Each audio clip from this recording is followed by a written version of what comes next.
Today we're going to come through and rank the top 30 rookies of the 2026 Dynasty football class. You can see a previous mock draft that we did on your screen. So we got the mock, but where do these guys rank and have things changed? Had to swap a couple people out. You know, this guy's probably not even going to go to the draft, right? So we honestly, this guy probably shouldn't even be on the big board at this point. LJ Martin's stock is probably going to be somebody that rises. Hemby's probably going to rise.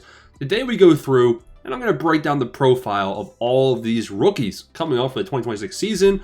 Off-season time, boys. Time to make deals. What's your second-round pick worth? What's your first-round pick worth? Where's the cliff in value? All of that great stuff. And who are these guys? Like, who's Omar Cooper? Is he a bum or is he the GOAT? Who is better between Singleton and Allen, or are they both garbage? I mean, I know, and I'm here to help you guys figure out. So today, make sure you smash the subscribe button. It really helps us out as a channel. Keeps me motivated. Appreciate every single one of y'all showing support. We do have a Patreon as well for the best advice. Number one, S tier. You can see why he's the 101. This isn't a mock draft necessarily. You're going to have to listen with your ears. Who is S tier? It's Jeremiah Love. He's a tier of his own. Why? Luckily for you, I have packets and packets of research on every single one of the players on your screen currently. And we don't even need it. Do we even need it? You've heard enough as a Dynasty football consumer. Jeremiah Love is good. He's just as good as Ashton Jeanty. He's just as good as Bijan Robinson. If you have Jeanty and you took him last year, you can honestly trade him for the 101 this year, re-roll, and you'll be in a fine scenario. Because Jeremiah Love, he projects out to be a first-round pick, top 10 pick most likely. His landing spots, like he could go as early to the Titans, top 5 in the draft. He could probably go to the Saints, the Commanders around pick 7, pick 8. He's going to have a good landing spot, a better landing spot than the Raiders. Jeremiah Love comps out very well, receiving role, good pass blocking. He's a S-tier asset. And he's going to be, like we've seen, top 10 finishes from running backs, a rookie running back in each of the last 2 years with Bijan and with Ashton Jeanty, right? So we've seen these rookie running backs that are high-profile guys come out, and Jeremiah Love comps to Bijan, comps to Jeanty, comps to Jahmyr Gibbs. True S-tier asset. Now, a lot of other creators are going to have Jeremiah Love in S-tier on his own, which is fair, it's valid, and he is an S-tier on his own. However, since I run the channel here, we're going to have another guy in S tier. S minus, of course, right? So it's not A, but it's S minus.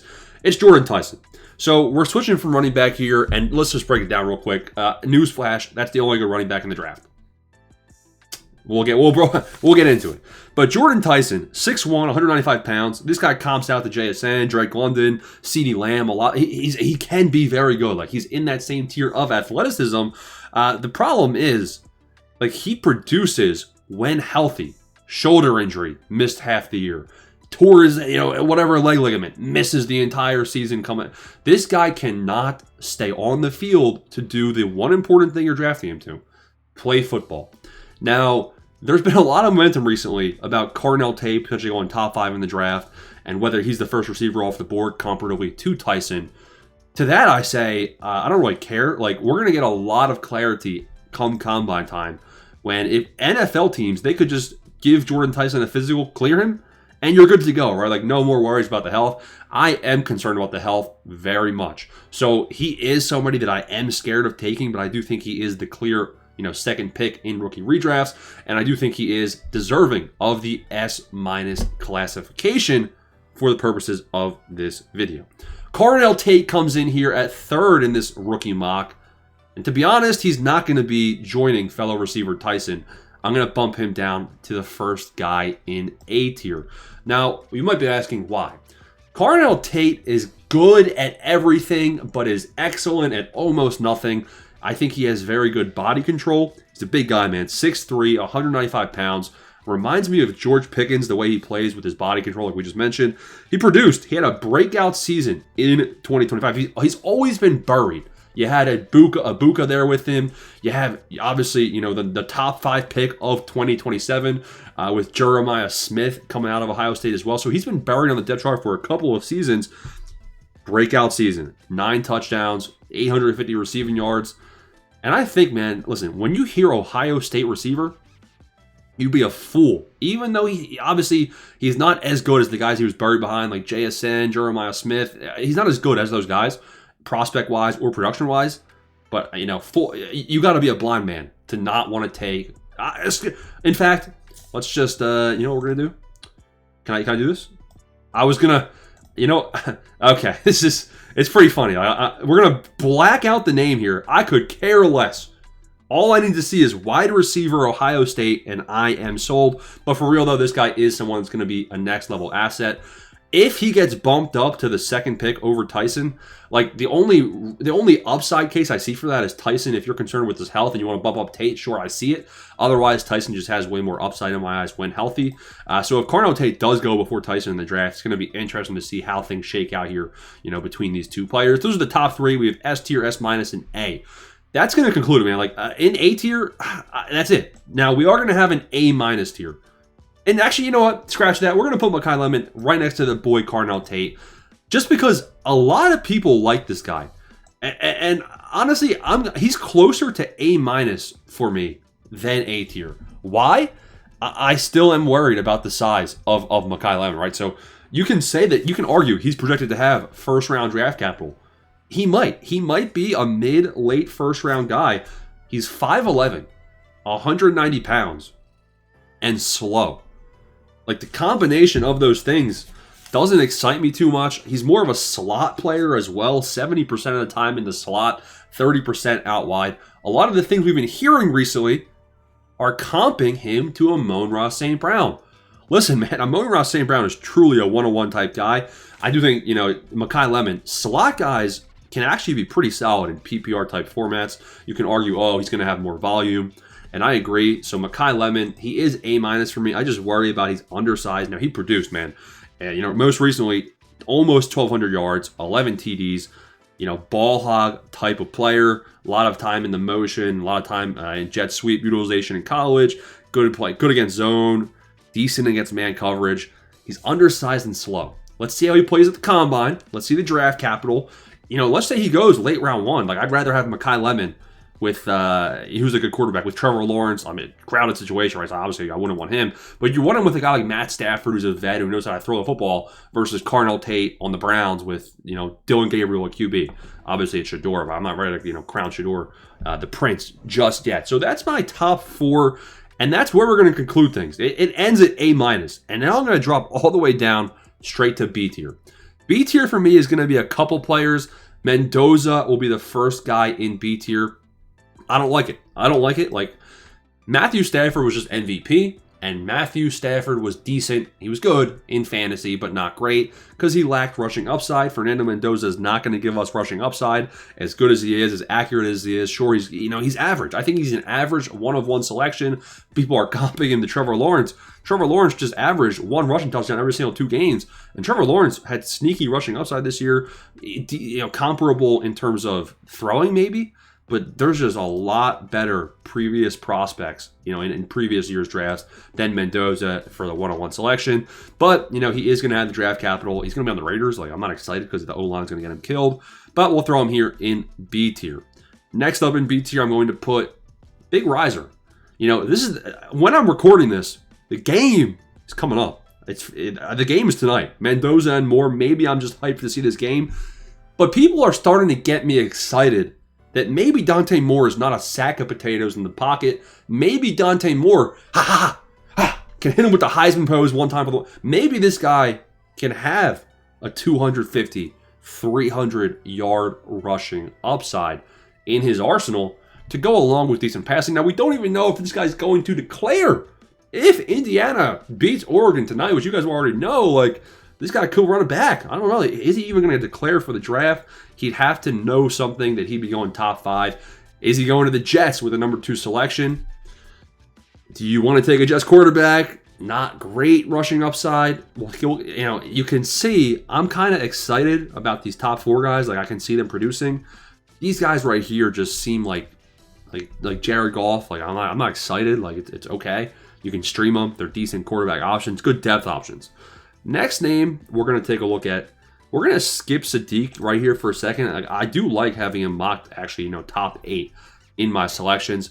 I think I'm going to throw a whole nother tier. I think the B tier is just going to be the QBs, and I do think there is a drop off to C tier. C tier for me, and I don't know what these bums are doing up here in the top left. We already have Chris Bell on the draft boards. Let me just move those guys off the screen right here, and let's bump these guys up so they're in a world of their own. But getting to the C tier is where you're in the mid of the first, and you really want to hit on these players. Denzel Boston, he's a big, bad man. 6'4", 209 pounds.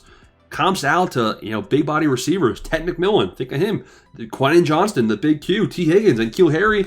Obviously, N'Keal Harry was a bust. Trey Harris hasn't really developed much yet. He's an out wide receiver. 80% of the time out wide in college. 890 receiving yards. He almost had identical back-to-back seasons of, in the high 800s for yards. Close, averaging around 10 receiving touchdowns. So he's solid, man. He's a physical route runner. He's hard to tackle. Good body control. He's good against zone coverage. What draft capital will we see Denzel Boston get? Denzel Boston, if he gets first-round draft capital, which a lot of mock drafts currently have him getting, throw a dart at the dartboard. Yes, please. I'll take a first-round receiver right here. And, this is, again, it's C tier. For me, it is C tier. But I think it's kind of maybe it's B minus. You call it B minus. What is it? What does the letter really mean? I'm not saying this guy sucks, but I'm just saying these are where the tier gaps are in my eyes. Now there's going to be a couple other people that we're going to put in here joining Denzel Boston, and I think I'm going to throw in the next two running backs. I'm going to put in Jonah Coleman. I'm going to put in Jadarian Price. Let's break down Jadarian Price first, who I think is it's weird. Like Jonah Coleman on the Huskies, they were so bad. They were bad. They were a bad college football offense in 2025. He actually hurt his stock. This guy's 230 pounds and he's 5'9". Lay off of the donuts, buddy. Now, he's a good receiving back. That gets me excited. He's arguably the best pass blocking back in this class. So he's going to see time out there on the field. Hip, hip, hooray. Sign me up. Unfortunately, he's slow. I mean, he's 5'9", 230. He didn't lay off the donuts. He had 350 receiving yards. Okay. 760 rushing yards, 15 rushing touchdowns. I like it. I see the upside case. You're projecting him here, roughly round 2, round 3. Between Coleman and Price, one of them will be day 2. One of them is probably going to be round 3. Landing spot's going to be important here. There's a lot of running back needy teams this season specifically. Don't love either of their profiles. That's why I'm saying, Jeremiah Love is the true only good running back in my eyes coming out of this draft. But Coleman is someone that has a lot of upside. Jadarian Price, I think, has just as much upside as Coleman if this guy knows how to catch a football. I don't know. He was buried behind the alpha, the number one running back, the number one player coming out in this draft class, Jeremiah Love. Jadarian Price, I mean, do you even want to hear, if I tell you the receiving stats, you're not going to draft him. Jadarian Price, 5'11", 210 pounds. He's young, 2 years younger than Coleman. He's 20 and a half years old. And this guy, again, he could be the number 2 running back off boards. We don't really know yet. The problem is, in 2023, actually, who cares? In 2024, 10 receiving yards. In 2025, 6 catches, 87 yards. At least he was averaging 15 yards a catch. I mean, listen, that is terrible receiving usage. Through 3 seasons, he has 15 receptions. We don't know if he can't catch footballs or if he just wasn't asked to. I mean, I can tell you he wasn't asked to, but I'm in the mindset, and this is how I treat Dynasty. If you weren't good at something in college against scrubs, if you didn't excel at it, you had practice. Coaches would see you in practice. If they saw you, making these insane receiving abilities, they would give you the chances in college. So I don't expect necessarily to see this guy have a high receiving role or even a third down role in the NFL immediately, which is why I have Jonah Coleman just slightly higher. Next up, let's talk about KC Concepcion. A lot of people would say put him in this same tier, and I think I'm right on board with the people that say that. 5'11", 187 pounds. He's undersized, kind of like Makai Lemon.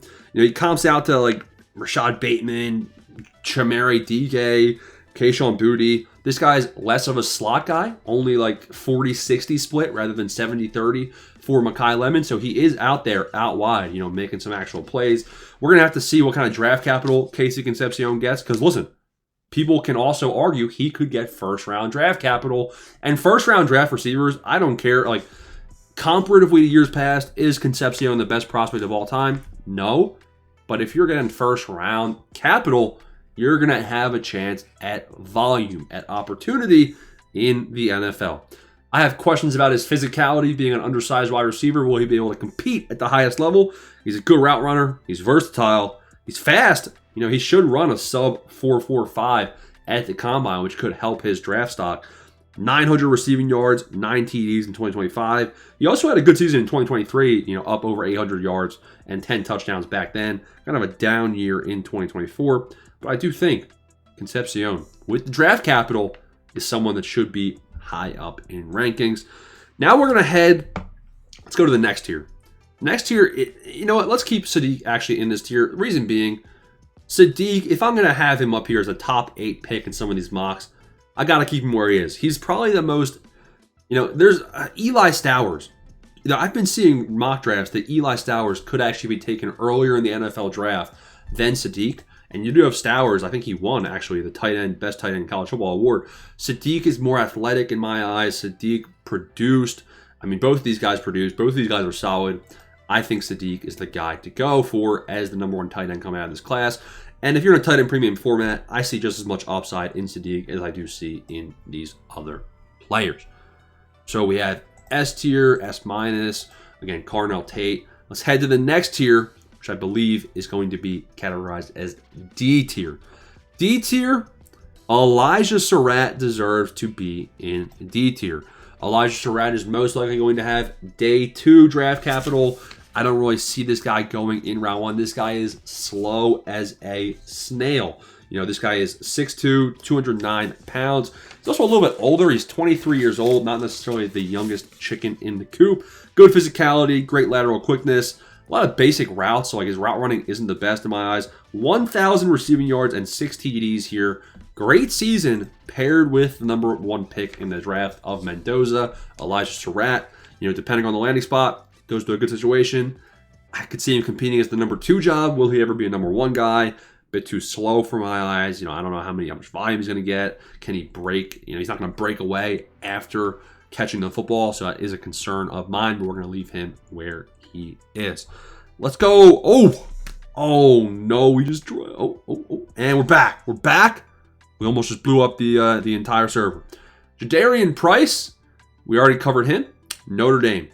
But the rival school, Justice Haynes. Justice Haynes, I think, is the definition of mediocre. Mediocre, meaning I don't think this guy's going to be good. But there's a world where he has a stellar combine. There's a world where Justice Haynes might even, I'm hearing rumors, and this might not even be true. I thought I heard somebody saying that this guy might not even come out in the draft, which I think is ridiculous. Because there's a world here where Justice Haynes goes on day 3 in a similar round as Price, as Coleman. I could see one of Price and one of Coleman and Haynes both being 3rd round picks. Now, why do I keep telling you that Haynes is not necessarily good?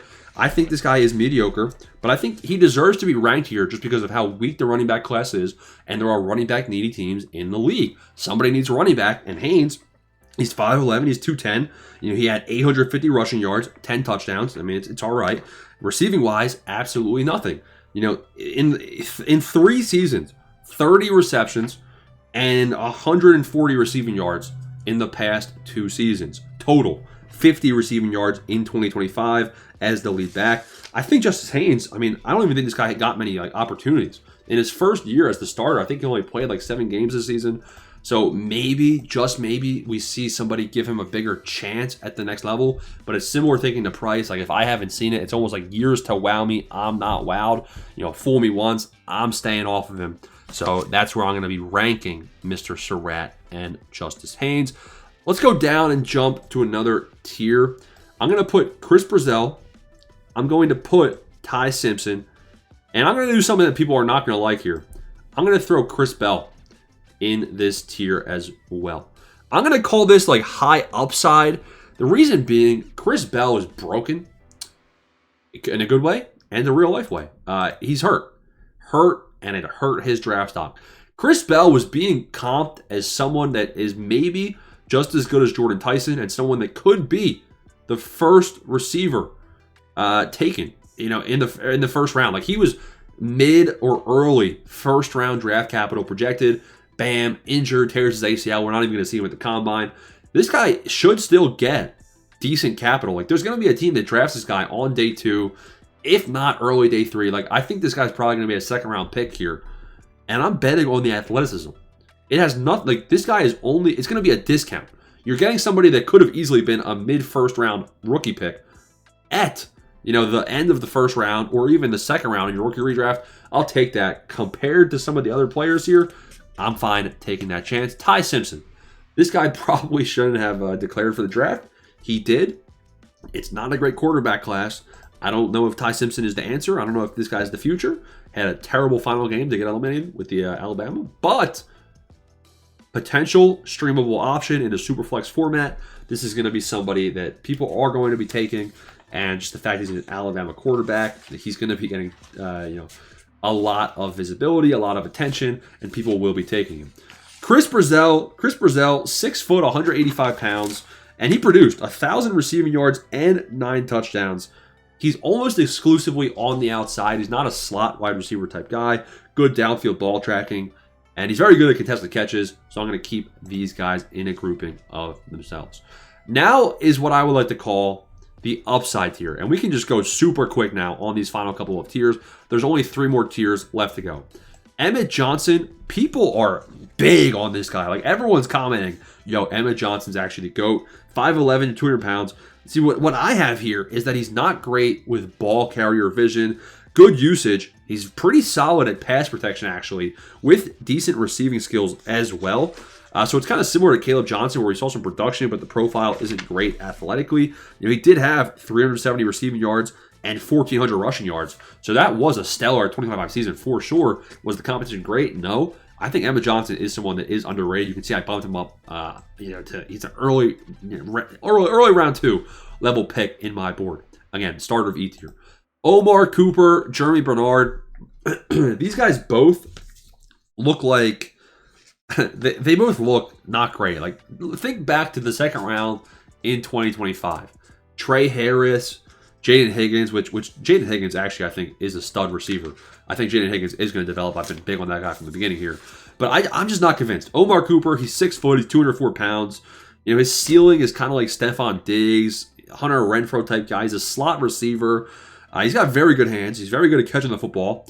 11 touchdowns, 800 receiving yards. He did have 1 rushing touchdown in back-to-back season. That's funny. But Jeremy Bernard is the guy that kind of comps out to Deebo Samuel. I do like that comp, Jeremy Bernard. I think someone is going to take him, day 2 or early day 3, just to try and get that gadget versatility. Jeremy Bernard is 6'1", 202 pounds. He had 16 carries, or maybe 18 carries for 100 rushing yards, as well as 800 receiving yards and 7 TDs in 2025. I think that between Omar Cooper and Jeremy Bernard, one of them maybe finds a spot as a solid wide receiver 2 option on an NFL team. Eli Stowers. Eli Stowers arguably should be up here higher in my eyes in this tier if you're going to have a tight end who had the accolades of this guy. And there's talks about Eli Stowers potentially going in the first round ahead of Sadiq. Depending on the landing spot, man, like, we could easily see Stowers jump up a couple of tiers by the time we get to doing actual drafts. So keep an eye on him for now, but I'm going to leave things as is. The next tier of guys, and honestly, I went to Penn State. I'm wearing a Penn State shirt right now. I've seen these guys play. Nick Singleton, Case Jordan Allen. I can tell you guys right now, the scouting report, my notes, like the research. What does the research say? Because you don't want to get the biased opinion. The research says this. Nick Singleton, efficiency has decreased. He's good size, very athletic, good catcher of the football, probably a day 3 back. He's got bad vision. Okay. And in 2025, sure, 500 rushing yards. It's not great. Katron Allen, he's basically less receiving upside, better rusher, better vision. Neither of these guys are going to get the same draft capital as the guys earlier on day 2. Like Katron Allen, Singleton, round 4, round 5 type players. I think that Nick Singleton is probably the guy to go for here just because of his involvement in the receiving game. We've seen him be somebody that receives the football. In fact, I'm going to throw Singleton up here with Justice Haynes. Call me crazy. I can't be calling Haynes mid. And then I've seen with my own eyes, Singleton has the pass catching ability 2025 was a down year for sure. I get it. I get it for sure. But how about this? He's averaging 300 receiving yards per year over the last 3 collegiate seasons. If he declared in 2025, he was going to be a first-round pick in rookie drafts last year, potentially. Obviously, depending on where he would have got drafted and everything. But this guy actually, by staying at Penn State, he hurt his spot for sure, hurt his potential. But I think Nick Singleton is more likely of the two than Kaytron Allen. And then a couple guys down here at the bottom, Jacoby Lane, LJ Martin, and Roman Hemby. You're looking at maybe 3rd-round pick, Jacoby Lane right here. Probably 4th-round pick, Hemby. 4th-round pick, LJ Martin. A lot of people are getting big on LJ Martin. And, he's 6'2", he's 220 pounds, so he is a big-bodied guy. Decent receiving usage here, 255 receiving yards, which is the best of his collegiate career because he only was like 50 receiving yards per season. The 250 was this year in 2025. 1,300 rushing yards. So he actually is somebody that did have a good production profile. But how's he going to comp athletically at the combine? There it is. There are the rankings, the groupings of players. And I think things are looking pretty solid. You see we have S tier, Jeremiah Love. S minus Tyson. We got A tier Tate, A minus Lemon, B tier the QBs. We got C tier all of these guys right here. We got D tier, we got E tier, we got F tier, and then we got G tier. That is the first set of rookie rankings. We got some more research to be done. We got to get official commits for all these guys. So comment down below if you know something I don't. Let me know if I need to add some players to the board. If I got to shake things up in the ranks a little bit. Appreciate everyone for watching, man. See you boys in the next one.